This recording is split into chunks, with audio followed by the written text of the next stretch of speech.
include the person speaking. It's always on speaker view.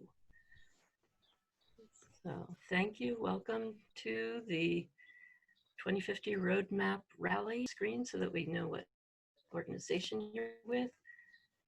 It gives us all a sense of who's here.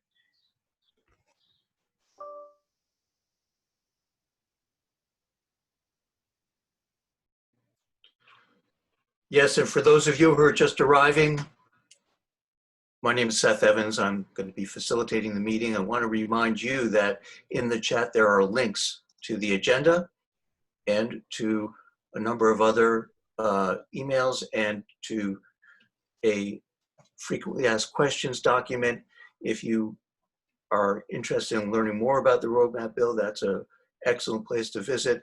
We also want to make sure that if you have a tech question, that you send those to our tech, Julia Coelho, who is going to be looking at her email constantly, so she'll be able to help you get into the meetings or do other things that, that might answer your specifically technical questions. And it's about time to start, but I see that people are still arriving, although at a slower clip. I'm so delighted to see so many people here, and I want to thank you for your attendance today. Wait a couple more minutes before we get started.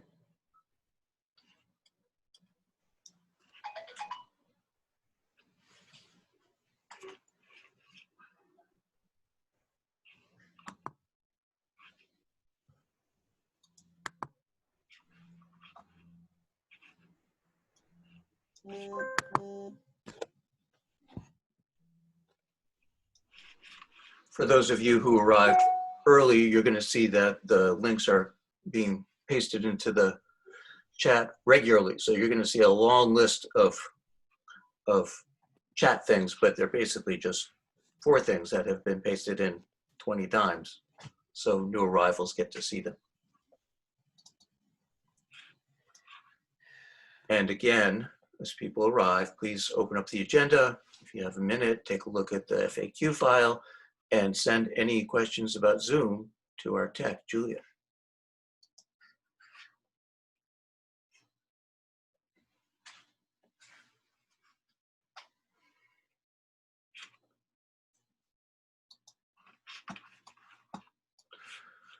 Well, it's a few minutes after 10 and it's time to get started. First, let me introduce myself to everybody. My name is Seth Evans, and I'm a member of the leadership team of Elders Climate Action Massachusetts, and I'll be your facilitator today. First, I want to say thank you to the many organizations that are also sponsoring this rally, and all of their names are viewable on the agenda. If you have a chance to open that up now, if you haven't already done so, at the bottom, you'll see the many sponsors, as well as the names of the sponsors that are going to be speaking, as well as the names of the state reps that are going to be speaking today. And again, thank you to all of you for taking the time to attend this rally today. Special thanks to our guests of honor, the many state reps who are here to show their support for the 2050 Roadmap Bill, and many of whom we'll be hearing from later on in the program. Not to belabor this point, but why are we here today? We're here because of our concern for the climate crisis, which is already creating danger for much of the world's population, and which we see as every bit as big a threat in the not too distant future, both to our Commonwealth and to the citizens and future generations here, as the pandemic that we're experiencing now. More specifically, we're here to boost the passage of the 2050 Roadmap Bill, a bill we feel is the clearest passage to, clearest route to meaningful climate legislation needed to prevent this crisis from escalating during this legislative session. Going down a little further, we want to just say that the Roadmap Bill was reported out favorably by the NREC Committee in July of last year, now sits in House Ways and Means Committee, and it needs passage there to make it onto the House floor for a vote.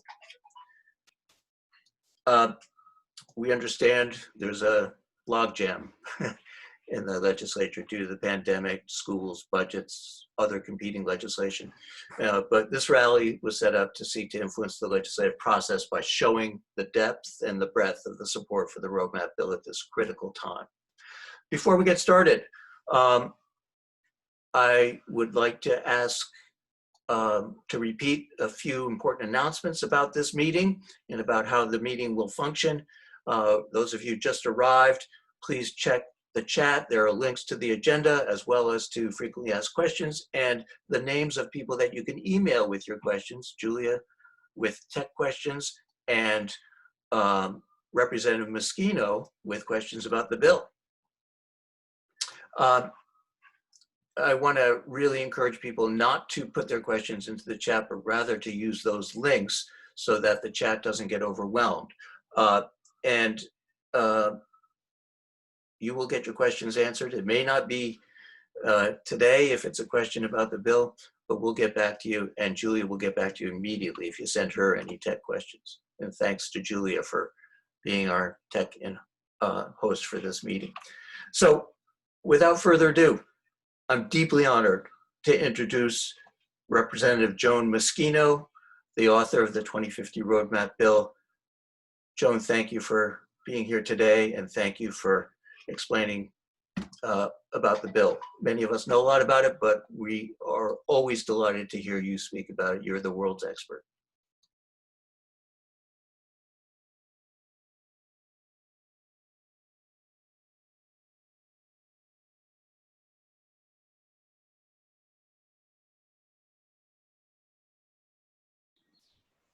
Thank you so much. Sorry about that. As a guest, the host has to unmute me. So I am State Representative Joan Moschino, representing the 3rd Plymouth District, which is Hingham, Hull, Cohasset, and North Scituate, all beautiful coastal communities. So I don't think it's a surprise to anyone here my deep-rooted interest in environmental health, climate change, sea level rise, and the global climate crisis. What I thought I would do today, and I'm going to try, if I may share my screen, I'm going to walk you through. Oh, so I guess I can't share my screen. That's okay, I don't need it. What I thought I would do today is just walk you through, oh, thank you very much. There we go. What I thought I would do today is walk you through the bill and set a little of the context and then talk a little bit about where we're at. Before I begin, I would just like to take a moment to thank Elders Climate Action and all of our partners in our coalition for support for this bill. But Elders Climate Action in particular has been just a terrific partner. They have been steadfast advocates across the whole 2 years we've been working on this bill. And just as a group, you are wonderful stewards of the environment. And it has absolutely been a pleasure and a delight to work with you.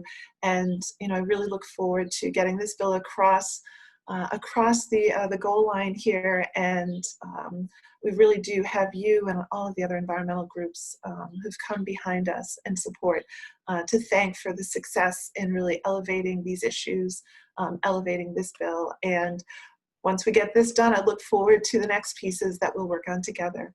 And I'm grateful for the opportunity always to speak on this bill, which is very important to me and has a lot of meaning to my district in particular, because we will be the first climate refugees in Hull. So we're all well aware of the climate crisis. The issues present as public health, public safety, environmental justice, environmental health, social justice. However, the solution is an economic one. It is the decarbonization of our economy. And if we're going to accomplish those goals, then we need a plan. And that is why I filed this bill. I filed the 2050 roadmap because we need a plan to achieve our goals. House 3983 is the critical updates to the Global Warming Solutions Act. And I said, if you go to the next slide, I'm going to present the context to you and then walk you through the bill. So the GWSA is from 2008. That is when Massachusetts made the commitment to reduce its statewide carbon emissions. And in fact, the GWSA is a really great piece of legislation. The initial goal was 80% of the 1990 greenhouse gas emission levels. And you always hear us talk about the 80 by 50 plan that they were putting in place for the first 10 years. It created a framework which mandated that EEA coordinate the efforts to achieve those goals. If you could go to the next slide, please. And in fact, the GWSA implementation over the past 10 years has been focused on energy, on greening the grid. And that has led to a number of really tremendous initiatives, which we all know very well. It's the Clean Energy Standards, it's the Regional Greenhouse Gas Initiatives called RGGI, RPS, it's procuring hydroelectric and wind, it's the work we've done to date in the electric vehicle sector, and it's also included and sort of broadened into the building sector as well. And so we have the Green Stretch Codes, we have the Green Communities Act, which our municipalities have availed themselves of, all the tremendous grant opportunities and made those commitments at the local level. It's also included resilience work. And if you remember last session, we passed the Environmental Bond Bill, $2.1 billion around resiliency, adaptation, but it also took those first steps into mitigation, which was very important. And of course, the Speaker filed this session his Green Works bill, which is still over in the Senate. So hopefully that will come forward as well. And anytime the state spends money, that tells you where the policy priorities are. So those bills become even more important to us. All of these efforts have made Massachusetts a leader in this space. And in fact, it's led to some success. And if you could go to the next slide, what this shows you, it's just a simple slide that shows you that we have in fact decreased our greenhouse gas emissions over the past 10 years, primarily from switching from coal and oil power plants to natural gas powered plants. And that's led to about 20 million metric tons reduced out of our atmosphere, which is pretty tremendous, and it's a great beginning. And it's also been good for our economy because it's led to about 110,000 green jobs over that time frame. We've had a decade of experience with the GWSA, and it's shown us what's worked, it's shown us what hasn't worked, and it's shown us where the barriers are and where we need to make improvements. And I think what this tells us is we've had some initial success and we really need to keep going. And that's what this bill is about. If you could go to the next slide, please. So the initial part, as I said, of the GWSA was focused on that first 10 years, and it was focused on greening the grid. But for the next key pieces, it's really about more than just energy. There's multiple sectors that we should be thinking about and that we should be taking up at the same time, not sequentially, but at the same time. So think about Massachusetts. Transportation, as this slide shows you, is 43% of the emissions in the state. Buildings, if you look at buildings, it's 25%. And these are big numbers, and these are pieces that we also need to tackle. So it's both direct and indirect emissions. We need integrated strategies to start to tackle all of these things, and we need interim goals and benchmarks. In fact, we need a plan. If you could go to the next slide, please. And that's what the 2050 roadmap is. It's the critical updates to the Global Warming Solutions Act. It's based on the past 10 years of experience, and it's based on the things that we've learned that we need to go the whole distance to 2050. If you could go to the next slide, please. So what the bill does is really basically 5 things. It resets the 2050 target to net zero carbon emissions. It creates a comprehensive people-centric plan to reach the net zero. And what that really means is that it requires the administration to do a backcast analysis. And that is very simply the schedule of emission reductions and then identifying what the strategies are to achieve them over time. It requires strong 2030 and 2040 interim limits, and the way we approached it in this bill was to set a minimum level of emission reductions. So it must be at least 25%, at least 50%, at least 75%, and then a straight line. But that is to say, is that if the planning just shows it, and we can tackle it, we should do so more aggressively. It would also create transparency and accountability. There's a much more robust and aggressive reporting schedule, and this is really planning updates, but also both what we're doing and how we're doing, and then what are the next steps.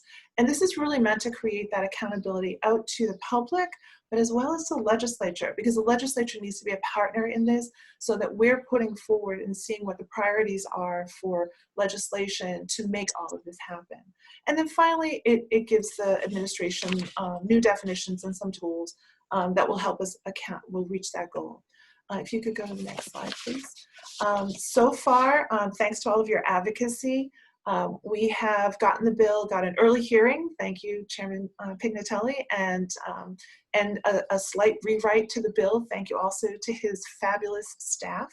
And it came out early in the session and is now pending in House Ways and Means. Thanks to your advocacy, the governor actually committed to net zero during his State of the Commonwealth address in January, which was a tremendous commitment. That was the first time we had really heard him say that. And why it matters is because the administration has begun to do some of the work around the backcast analysis, and we need them to be focused on the right goal, and we needed them to start seeking multiple pathways, which was exciting to hear him talk about that. Immediately on the heels of that, Speaker DeLeo also commented publicly his commitment to net zero target emissions, which we had been having that conversation, but it was really tremendous of the Speaker to speak right up and to say publicly on the heels of that. And then, of course, we saw that the Senate President also made that commitment when she released the Next Generation Climate Bills.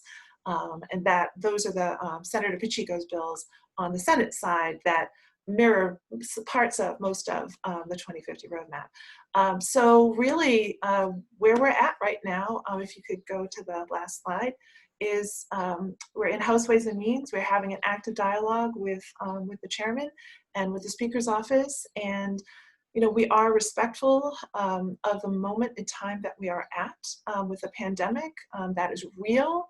And it is an immediate public health crisis that we are working tremendously hard and devoting a lot of resources to. But now that the economy is starting to reopen and we are taking those steps to get back to normal, we are excited to have re-engaged with House Ways and Means in the Speaker's office to see if we can move this before the end of the session. I just wanted to thank everybody. Please, if you have questions about the bill, please follow the instructions and either contact Elders Climate Action or my office directly, and we are always happy to provide information. I'm always happy to speak about the bill. I think that this bill is one of the single most important pieces of legislation that we're going to put through this year. It's going to be transformative of the way that we live, and it's going to be transformative of our economy. And it's going to be the opportunity that we have to put ourselves on a path to a healthy decarbonized economy and to a healthy, safe future. And it's going to be good for our economy as we get there. And I'm excited. I'm excited to have done this. I'm excited to have your support. And I really look forward to working with all of you and with my colleagues to get it across the finish line. So with that, I'll conclude there and turn it back over to Seth. And I did just want to thank Chairman Pignatelli while I still have the floor, because I see he's joined us, and he was the first person who really sat with me, listened, and had faith in this bill. And so I just want to thank him for putting us on the path to conclusion. Thank you so much, Representative Moschino. Before we pass the microphone and the camera to to Chairman Pignatelli, what I'd like to ask everybody to do is just to go down to the bottom of their Zoom screen, and where you see reactions, click there, and if you can, just give a round of applause for Representative Moschino by clicking on the clap. Thank you so much, Representative Moschino. And right now, I'm very pleased to introduce Chairman Pignatelli of the Environment Natural Resources and Agriculture Committee, who helped move this bill into House Ways and Means with his quick action. Thank you so much for being here, Chairman Pignatelli. And I would like to just say that Representative Kay Khan will be speaking next. Okay. Well, thank you very much, and thank you to everybody who's on this call and have organized this event. I got into the chair of the Environment Committee probably halfway through the previous session due to the sad and untimely death of a dear friend of mine, Gail Caridi, who chaired the committee for the 2 previous sessions.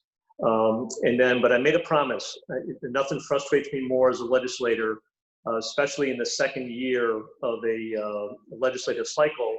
We normally are done by the end of July, and nothing drives me crazier as a legislator that we just run out of time. So I made a promise to myself and to the committee that we would tee the bills up early. We would get them heard early. We would get as much time on the other end of the 2-year cycle as possible. And that's where we're at right now. Clearly, and sadly, we're in the middle of a health pandemic crisis, which has really kind of thrown us off all the rails. I haven't been to Boston myself in 3 months. I don't want to go to Boston. We've been working remotely, doing formal sessions. But the one bill that Rep. Moschino talked about, her bill, and I was really inundated early on in the committee process about a 2050 roadmap bill. And a lot of advocates, especially out in my district, were talking about other bills about the 2050 roadmap. And I said to them, don't forget the Moschino bill. And they didn't know about it initially, but I said, don't forget the Moschino bill. So I really steered a lot of people towards that direction. And I made a promise to Joan, who's been such a champion of this and a very dear colleague for as long as she's been in the legislature, that we would tee it up early. It was one of the earlier hearings. I was getting some pressure from the Senate side of things to get out the Pacheco bills.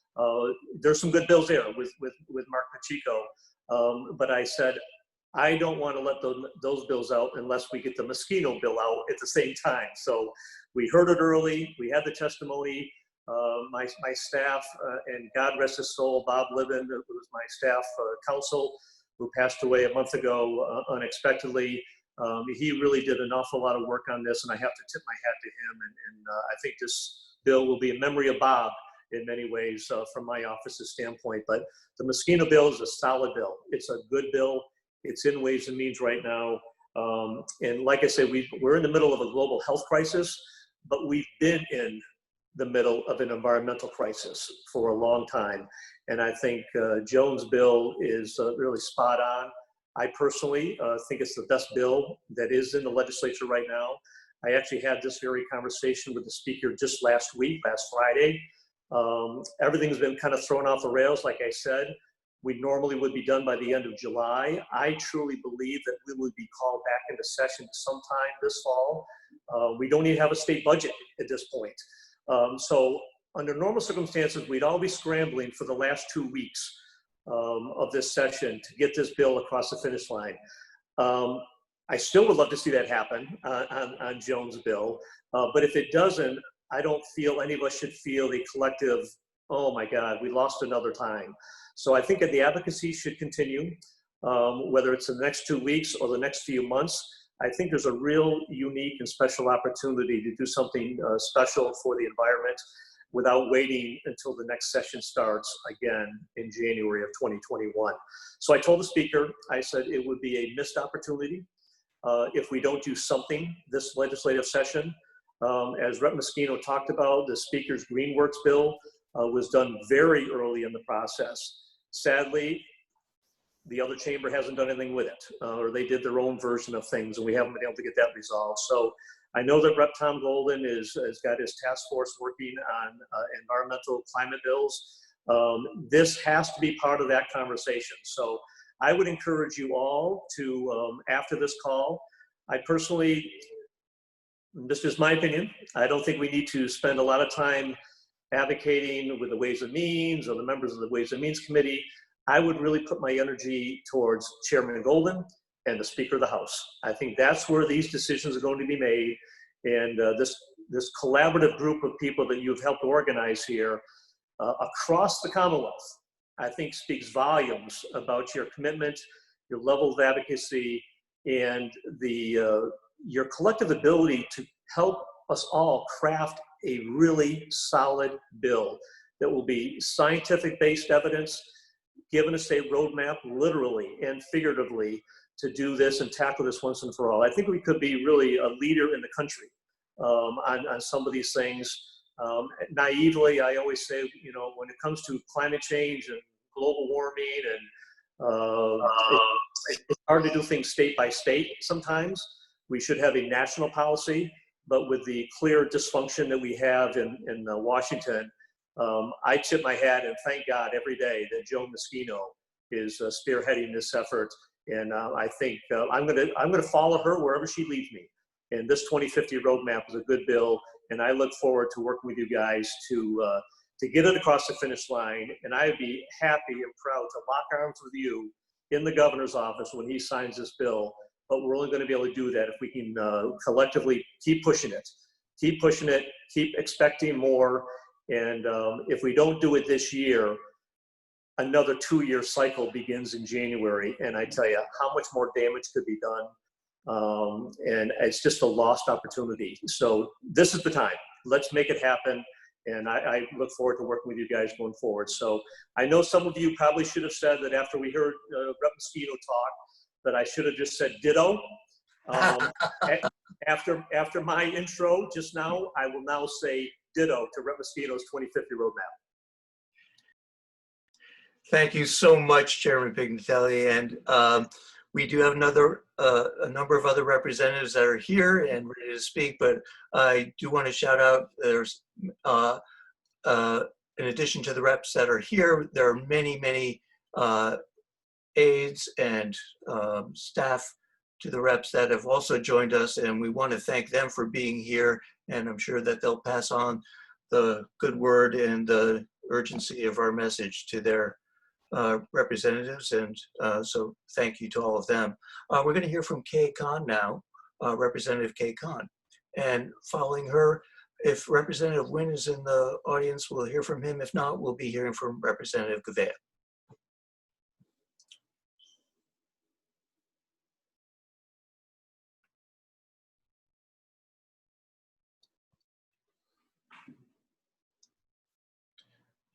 Representative Khan? Muted. Have I been unmuted? Oh, good. Good morning, everyone. I am really thrilled and honored to be here this morning. And actually, I'd like to say ditto to Representative Pignatelli and Representative Moschino. I think that they are incredible champions of anything we need to do environmentally. And I really appreciate Rep. Moschino's work on this. She said she's been working on this for 2 years, and I believe it. She probably started working the minute she entered the legislature. And I'm so thrilled to be able to say a few words this morning, and also to my good friend, Representative Chairman Pignatelli, who obviously also believes strongly that we are in a very important place, a critical place, I think, in terms of moving forward. And the roadmap bill seems to be on the move and in a place where we can perhaps move it along. I also just want to thank my constituents who are environmental champions as well, and I want to thank them. Ellie Goldberg, who's the chairperson of Mothers Out Front, I think in Newton, and I'm from Newton. I represent the city of Newton, and I have to say the city of Newton is really in the forefront around the environment and the needs of what we need to do going forward environmentally. So I really want to thank my constituents for all of their knowledge, and they are pushing me along all the time and helping me understand what we need to do. And I also just want to give a shout out to a member of my staff, Caitlin Rugo, who's here. I think she's on the call today, and she is also very much an environmentalist and is eager to continue to work with my constituents and to keep me abreast of what is happening and what we need to be doing.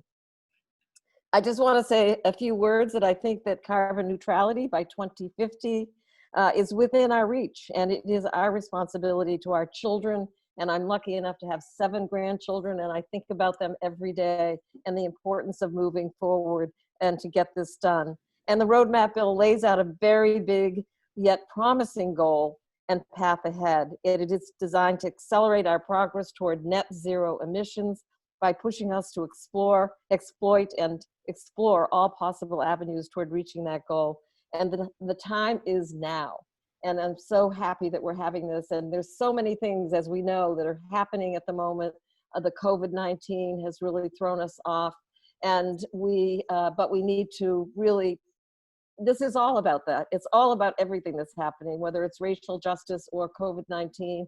The environment is really key to helping us move forward and have an environment that really will work for everyone. And I think, keeping people healthy is really the important piece of all of this. And even with COVID-19, we're told every day to stay healthy, keep healthy, eat healthy, and live a healthy lifestyle. And that also is very helpful in terms of preventing other viruses and other problems that we may have. So I'm a healthcare person. I'm actually an advanced practice nurse. So I think about the environment. I think about healthcare. I think about all of the things that we're coping with right now. And I think that the environment is really one of the most key issues that will help us move ahead, move forward, protect our children, grandchildren, future generations. So I really want to just doubly thank Representative Machino and Representative Smitty-Pignatelli.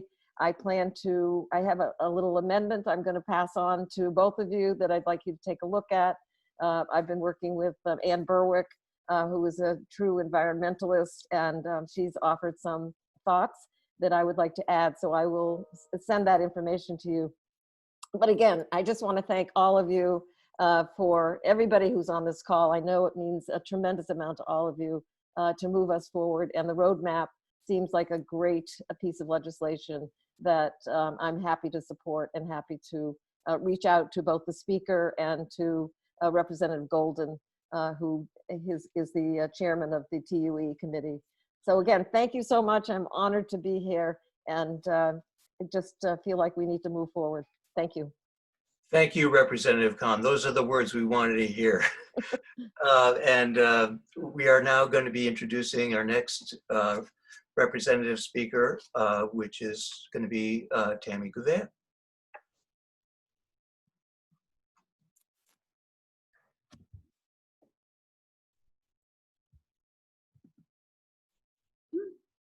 Okay, I keep getting remuted somehow. So hopefully that doesn't happen again. I'm so excited to be here with almost 260 other folks who care about climate as much as I do and as much as my constituents in the 14th Middlesex District do.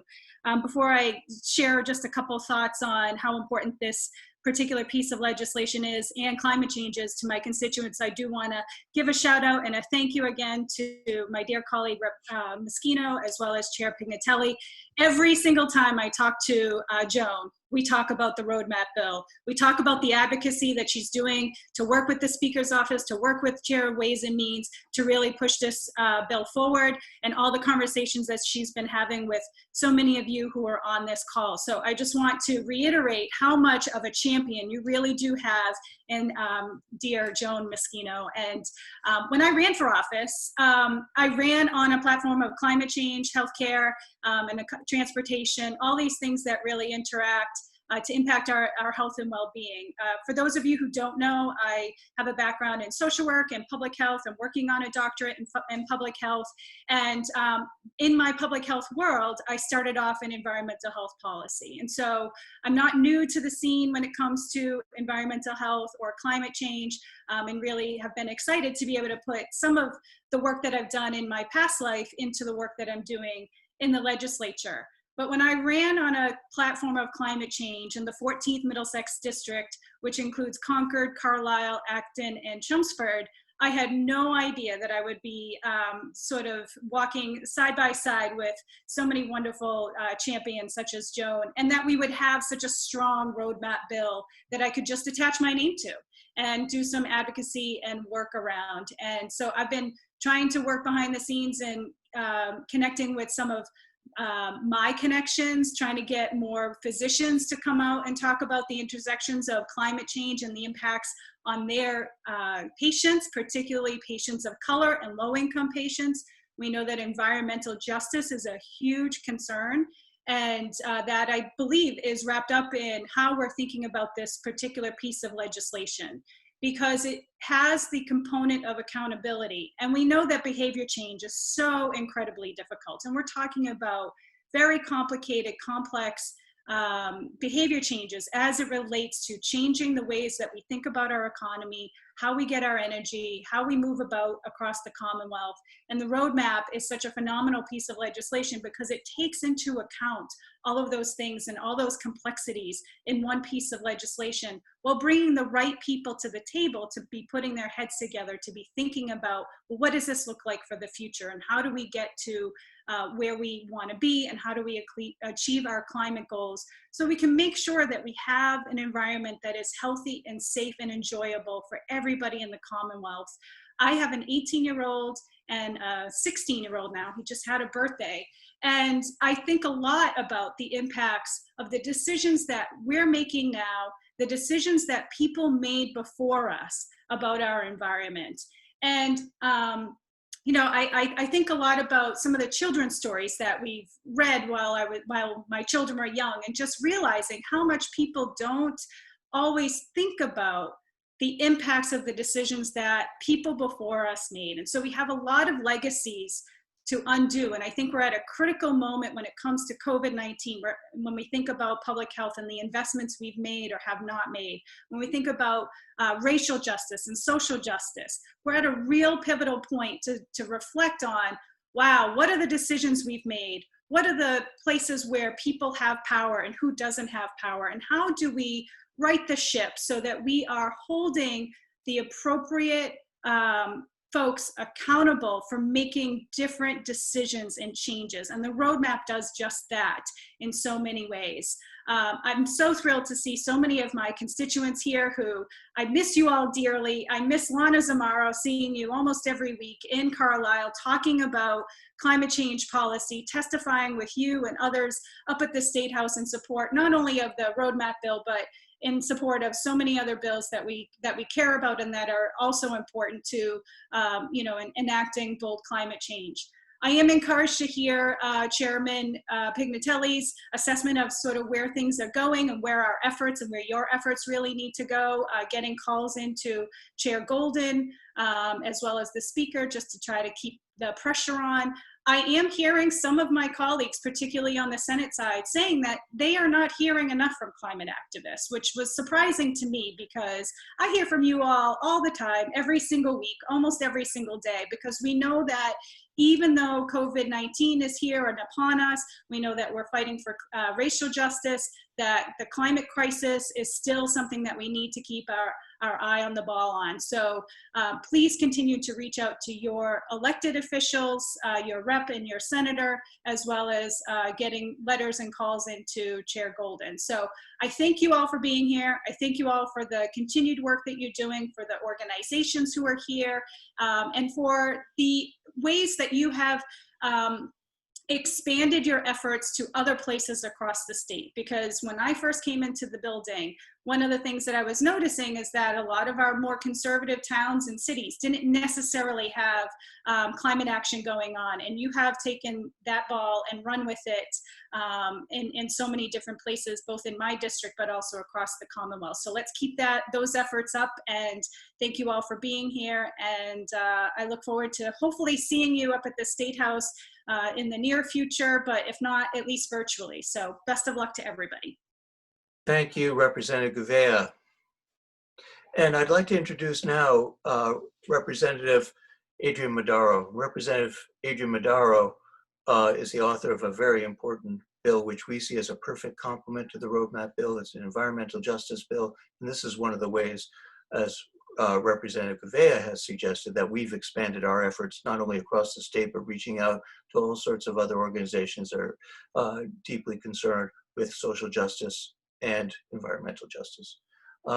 Representative Madaro. Great. Thank you, Seth. Good morning, everyone, and thank you so much for having me. Again, my name is Adrian Madro. I'm the state representative for the 1st Suffolk District, which covers East Boston. It's really great to be with you all, and I'm glad that we can come together today to discuss really critical issues that impact our daily lives and all of our communities. In particular, I want to thank our hosts, Elder Climate Action, all of the advocates who joined us on the Zoom, including my constituent and one of the founders of the East Boston chapter of Mothers Out Front, and a very talented musician, as you will soon hear, Sonia Tenglebad.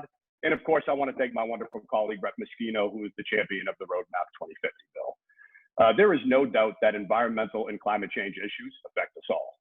These are not problems that stop at the border of any legislative district or any community. However, it's important to recognize that while these issues affect all of us, they do impact some communities more than others. Usually, they affect low-income, immigrant, and communities of colors most. We have a duty to address the disparities that lead to disproportionate burdens on these communities. This is environmental justice, or EJ for short. The fossil fuels that affect climate change worldwide are burned disproportionately in certain communities. My district is one of them. Again, I represent East Boston, one of the state's biggest environmental justice communities. East Boston is a low-income, working-class community primarily comprised of immigrants, mostly Latinx. Sadly, we have some of the heaviest environmental burdens in Massachusetts. Eastie is home to Logan Airport, hosting the vast majority of regional air traffic for our state. We're home to a significant amount of the state's jet fuel and heating fuel brought up the Chelsea Creek to big oil tanks along our riverfront. And cutting through the center of our community is Route 1A, the preferred daily route for thousands of North Shore commuters, and of course, all of the traffic going to and from the airport. Given the fact that Boston has been the most congested city in America for 2 years in a row, it often feels like East Boston is ground zero for that traffic. All of these are burning carbon into the atmosphere: jet fuels, gasoline, heating oil. But who is breathing in these emissions, these fumes, this particulate matter? Well, it goes into the lungs of folks in East Boston, Black and brown lungs mostly, low-income workers, immigrants. And because of this, we experience elevated rates of asthma and COPD, with the highest rates in Boston, as well as other pulmonary disorders. Our children grow up breathing these emissions day in and day out, and it's the same in neighboring communities like Chelsea and Revere, which are also EJ communities. Our planet is now facing a reckoning after decades of burning fossil fuels, but the burden of these fumes has been borne by EJ communities since day one. The EJ bill I filed with Reps. Miranda and Dubois and Senators Eldridge and DiDomenico seeks to address these disparities. It codifies the definition of environmental justice and environmental justice communities into law for the first time in Massachusetts history. It creates a higher threshold for review of new projects that could increase environmental burdens on a community, and mandates an improved community process to make sure that residents are aware and that their concerns are heard. It ensures that the burdens on EJ communities are addressed and fixed. It's the first step in a long overdue process to ensure environmental equity. I'm proud that this bill has been endorsed by a host of environmental organizations alongside the 2050 Roadmap bill, both of which, by the way, were reported out favorably from committee. And I look forward to seeing both bills pass the legislature and get signed into law. And let's not forget, climate change affects EJ communities too, because EJ communities are often some of the most vulnerable to climate change and sea level rise, with some of the fewest protections. In East Boston, we're surrounded by water right on the coast. In the past few years, we've seen more flooding than ever before. The newest, more expensive buildings on the waterfront have all been built with infrastructure to protect themselves from this flooding. But for the rest of the community, all we can do is make sure that we slow the rise of sea levels as quickly as possible. I know I'm preaching to the choir with this group, but climate change won't wait. The science tells us we need to act now. We need to set more aggressive emission standards, and Massachusetts is capable of meeting these goals. We need the 2050 Roadmap bill. The 2050 Roadmap bill is an environmental justice bill. And again, I'm grateful to Rep. Moschino and all the advocates for their hard work on these issues. And I also want to thank Chair Smitty Pignatelli for his leadership and commitment to the environment, and specifically to environmental justice. The Roadmap 2050 bill protects our most vulnerable communities from the effects of climate change they will disproportionately experience. Our communities need this legislation, and I'm proud to join you all to call for these bills in being passed. Thank you so much.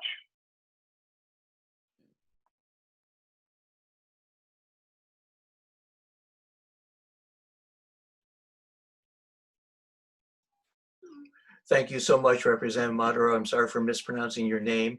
We're going to ask people to, when they contact their legislators, also make sure to let them know about our support for the environmental justice bill.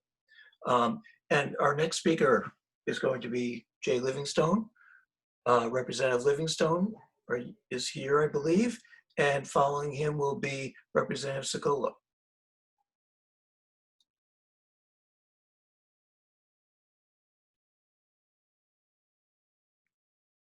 Thank you.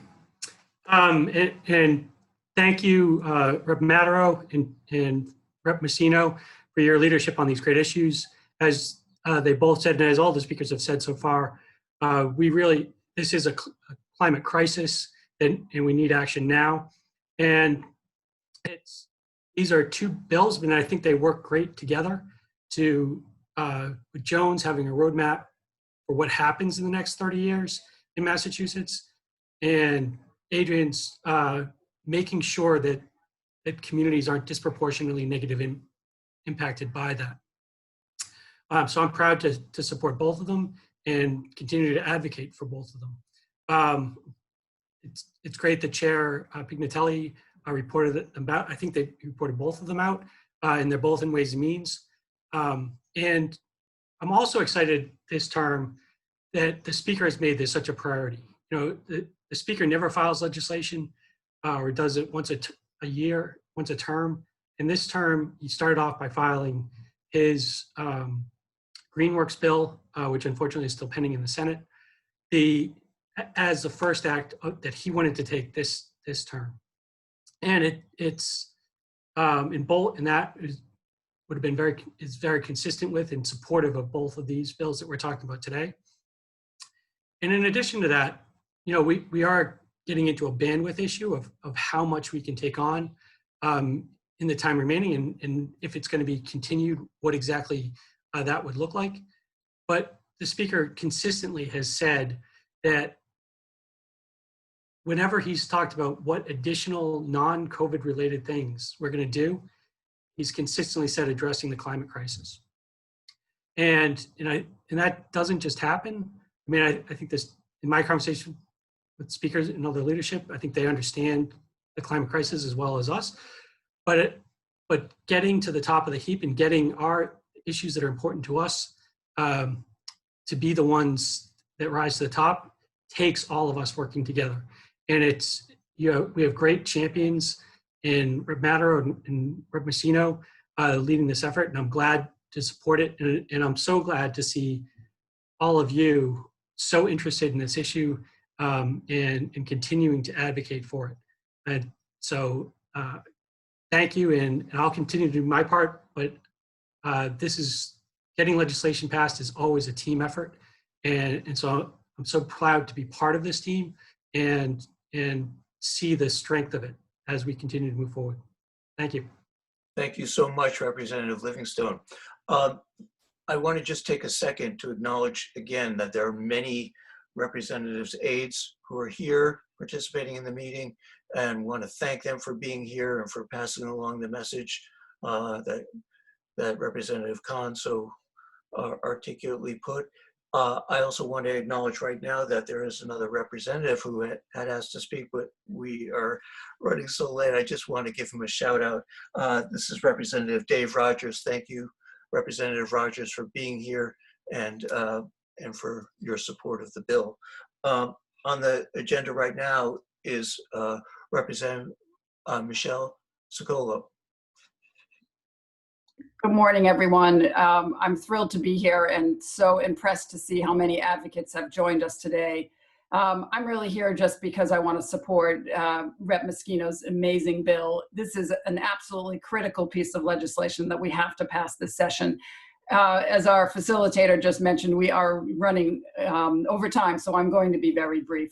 I represent the 15th Middlesex District, which includes Lexington and parts of Woburn. My district cares deeply about the environment. I would say it's probably our #1 priority and the thing I hear the most about from my constituents.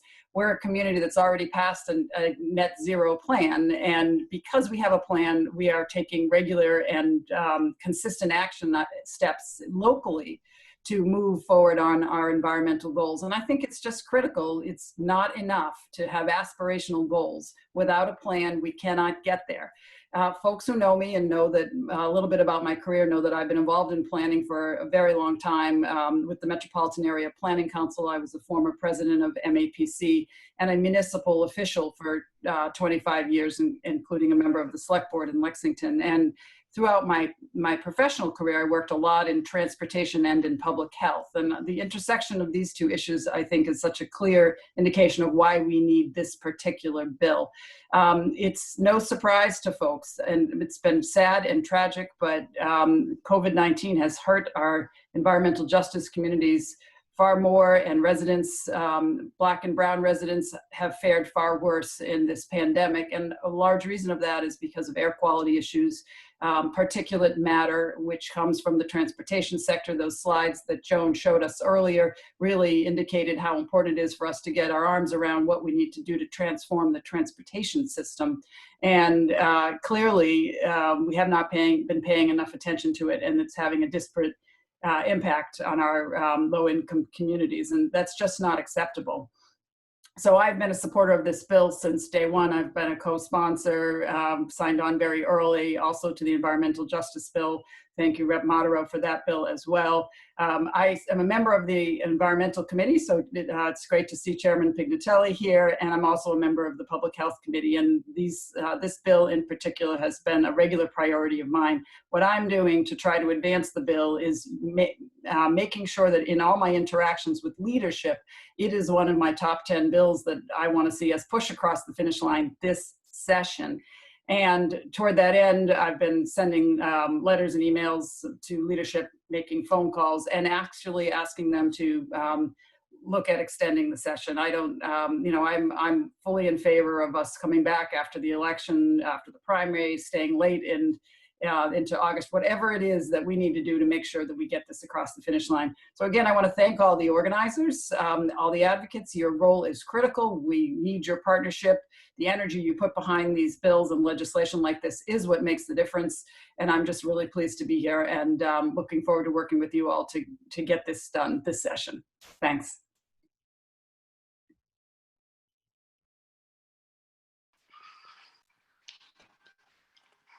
Excuse me, I had to unmute myself.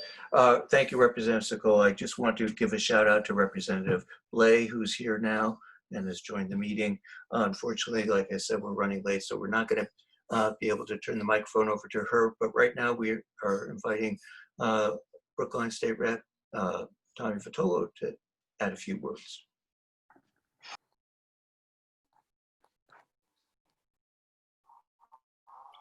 Good morning. As you mentioned, I'm Representative Tommy Vitolo from Brookline.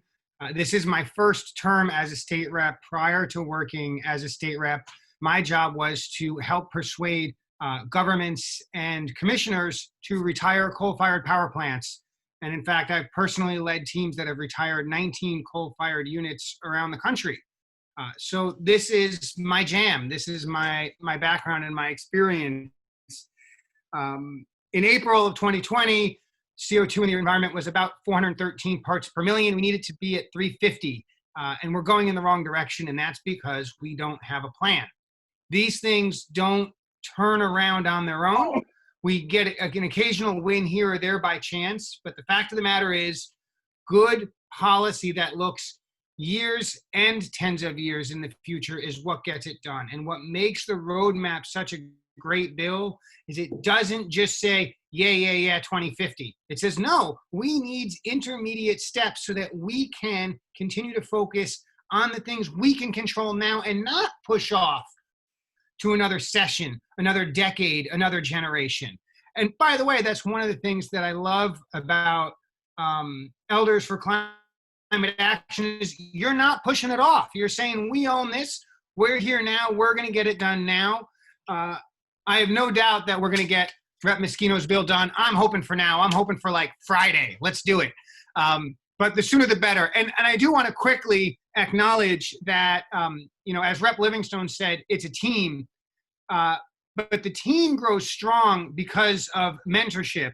And On this call today, Chair Pignatelli, Chair Khan, Chair Rogers, Chair Honan, Vice Chair Livingstone, Vice Chair Matero, Vice Chair Garbali, and Rep. Joan Moschino have all mentored me in the last 18 months on how to be a better rep.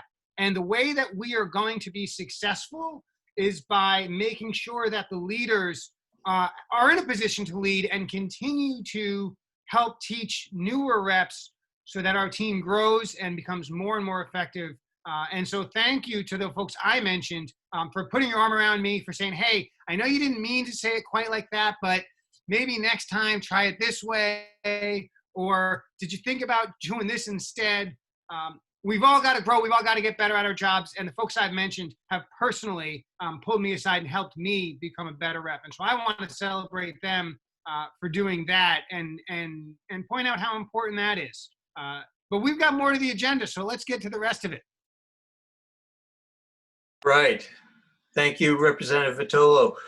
We've been hearing a lot of speeches. We could hear many more. We still would like to hear from the main sponsors, some of the main sponsors of this rally. But before we do, and to give everybody a nice little break, we are going to introduce a singer. Her name is Sonia Tengblad. She's a member of Mothers Out Front, and she's going to lead us in a song.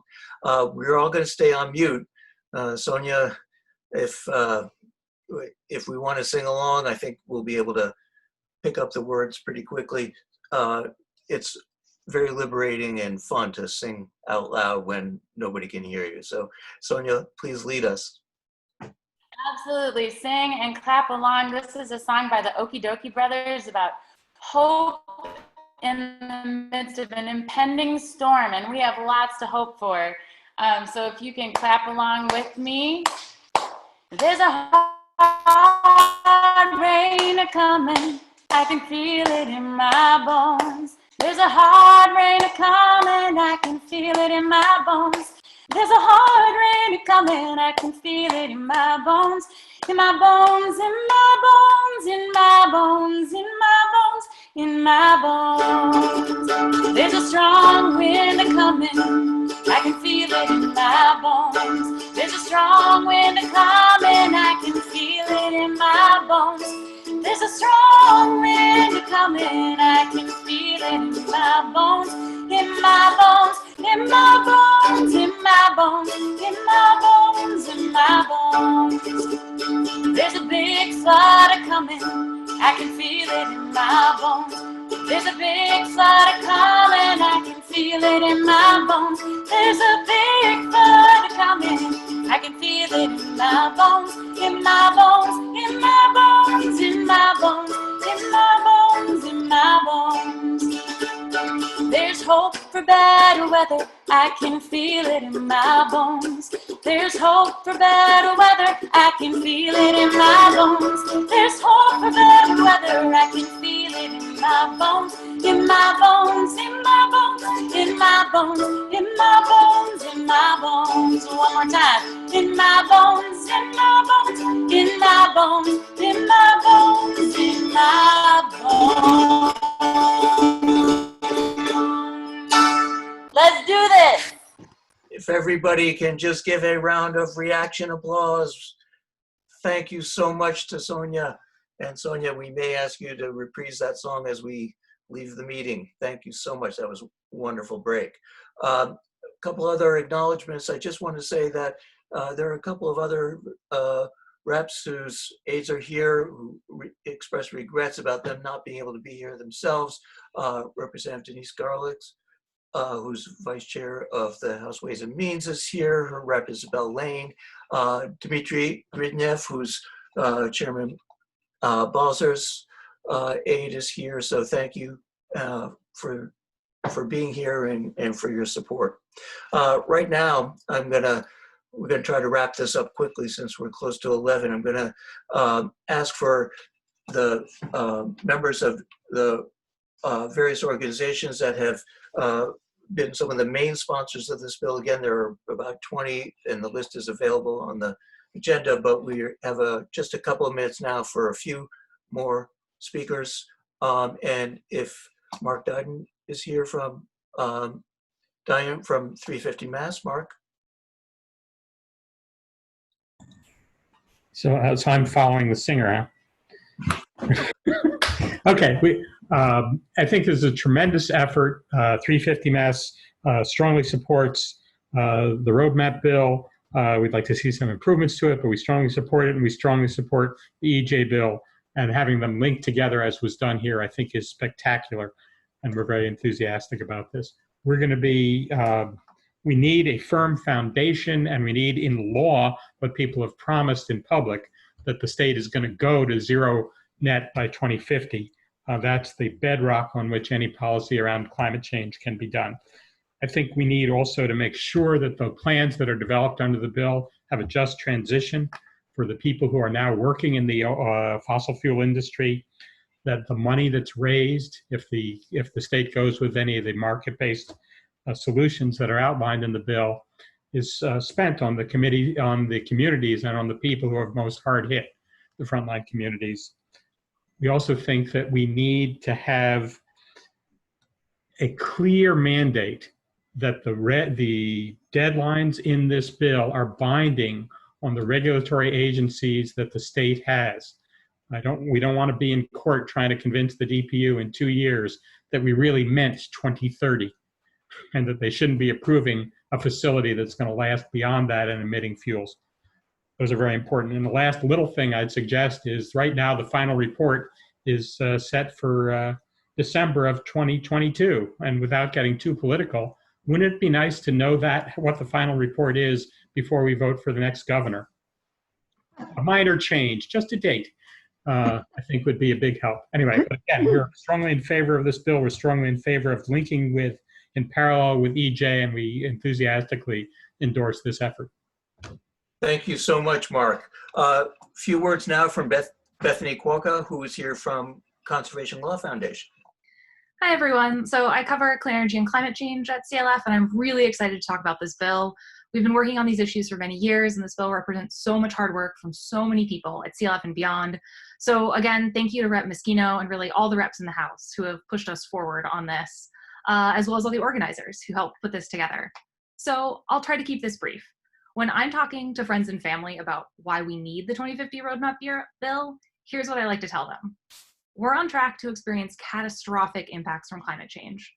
We already know what these look like too: blistering heat waves, severe storms and flooding, a rise in tick-borne illnesses. These impacts hurt our health, hurt our wallets, and as has been mentioned, don't affect all of us equally. So we need a plan, one that covers everything from energy to buildings to the cars and trucks we drive every day.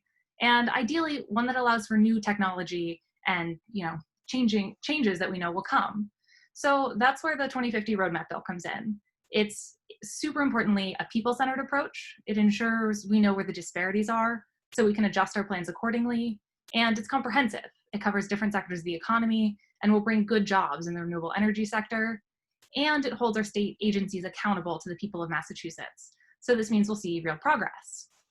Proactively putting our state on a path to reach zero climate damaging emissions means we'll see more clean, affordable energy powering our homes and businesses, more clean cars on the road, clean public transit options, and more clean air for everyone to enjoy. So by passing this bill, we commit to following the latest science and to supporting low and moderate income families while we transform our economy. We've been on the forefront of this issue for years, and we must keep making progress. There is no time to wait. We need to pass this bill this session. So thank you to everyone who's put so much work into getting this legislation passed, and let's keep it up. Thank you so much, Bethany. I'm going to ask the remaining speakers from the organizations to really keep their remarks very brief since we're running over time now. We had hoped to end by now. Representing my organization, Elders Climate Action, is BJ Batts. Hello, I'm BJ Batts from Elders Climate Action. 3 years ago, I was tutoring men in the Massachusetts prisons in Concord at the Rotary. While I was there, I began to learn about global warming. And one day, it dawned on me that things are so dire that the men who come from the Cape, when they get out, there may be no Cape for them to go home to. Fast forward, I, as well as ECA, now support the Roadmap bill, a bill that is both incredibly practical as well as visionary. It's visionary because, in contrast to most climate bills, it does not tackle greenhouse gas problems one at a time. Rather, it uses state-of-the-art modeling called backcasting to look at not only all the sources of greenhouse gas pollution here in Massachusetts, but also its social, health, and environmental justice concerns in its models as well. Climate change is incredibly complex, and backcasting handles that complexity. However, this bill is also very practical. Doesn't it make sense if we are headed into unknown territory, in this case to get to net zero by 2050, to map out how we're going to get there even before we start? Backcasting does just that. It's like a GPS system. It will produce several options for us of how to get to net zero by 2050 or earlier without the need to construct a new bridge or roads to support our journey. At that point, we have a choice about what our net zero future will look like. This decision is of vital importance, not only for ourselves, our children, our grandchildren, but also for my friends back in Concord at MCI Concord. When they are allowed to go home, I hope the Cape is still there to welcome them. Thank you for your support of the roadmap. Thank you so much, BJ. With us running over time, I'm really going to ask the remaining speakers from League of Women Voters, that's Lana Samaro, Ellie Goldberg from Others Out Front, and John Rogers from Union of Concerned Scientists to express briefly their support for the bill and just say a couple of words so that we can get you all out of here. Okay, Lana Zamaro here from the League, and you've heard all the good reasons why this bill is such a great bill. It's one of the best I've seen in 12 years of advocacy at the State House. So I'm going to net it out. None of us would build a house without a plan. We cannot expect to build a just, non-polluting, and livable future that works for all of us without one. We need a plan. Thank you all. Thank you so much, Lana. Ellie from Others Out Front. Hi, I'm from Mothers Out Front in Newton, and to make it really brief, I just want to say that today no one can claim we can't visualize the climate crisis or the damage that and severe health and economic horribles caused by pollution and waste. And I just say that we know that the fossil fuel industry has deliberately cheated, lied, bamboozled, defrauded, and polluted our communities. They circumvent regulations that protect climate, air, and water. They lobby to weaken health and safety standards, and they fight to usurp our right to know and our right to be safe. And we can no longer afford the subsidies and giveaways to the carbon-based energy interests that are leading us to climate disaster. So we need legislation that explicitly meets the needs of all communities and households, especially communities of color and low wealth that are the most harmed and are the least at the table in climate policy development. So we champion the roadmap bill because it aligns with the solutions, it aligns with the science, and with true accountability from our government. And we call for swift, just climate transition away from dirty fossil fuels and build the future we really envision based on clean, safe renewables. Thank you. Thank you so much, Ellie. And last but not least, from some of the major sponsors, reminding everybody that there are many, many other sponsoring organizations. We just did not have enough time to fit them all in here for speeches.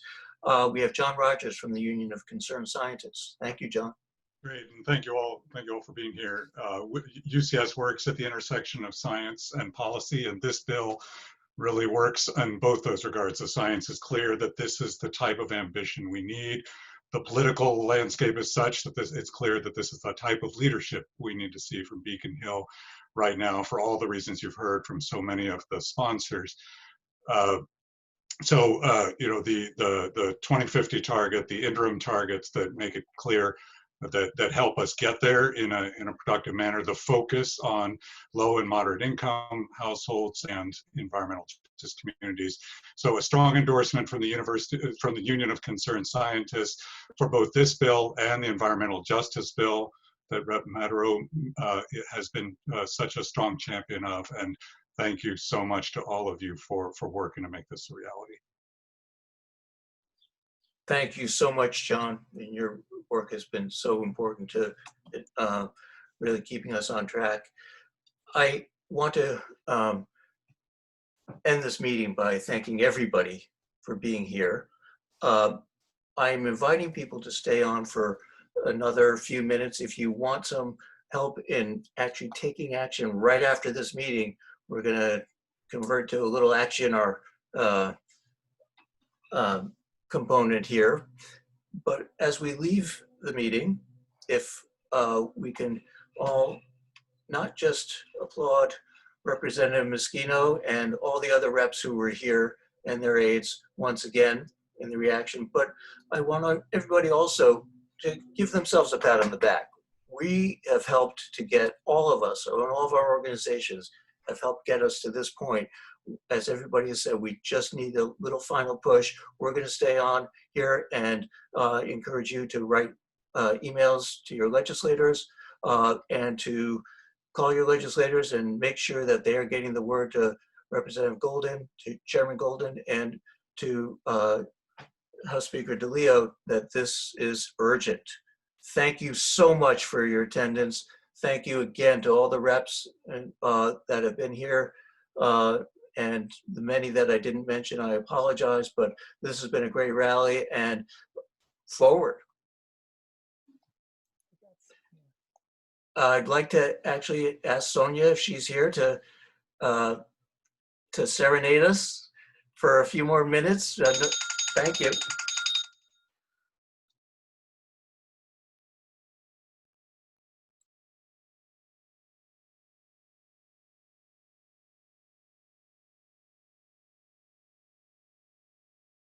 Can we unmute Sonia, please? Okay, I think I'm on again. We're gonna just sing the same song again now that you know it. So do it along with me. You might hear my son sing too. There's a hard rain coming. I can feel it in my bones. There's a hard rain coming. I can feel it in my bones. There's a hard rain coming. I can feel it in my bones. In my bones. In my bones. In my bones. In my bones. In my bones. There's a strong wind coming, I can feel it in my bones. There's a strong wind coming, I can feel it in my bones. There's a strong wind coming, I can feel it in my bones, in my bones, in my bones, in my bones, in my bones, in my bones. There's a big flood coming, I can feel it in my bones. There's a big flood coming, I can feel it in my bones. There's a big flood coming, I can feel it in my bones, in my bones, in my bones, in my bones, in my bones, in my bones. Here's the hope part. There's hope for bad weather, I can feel it in my bones. There's hope for bad weather, I can feel it.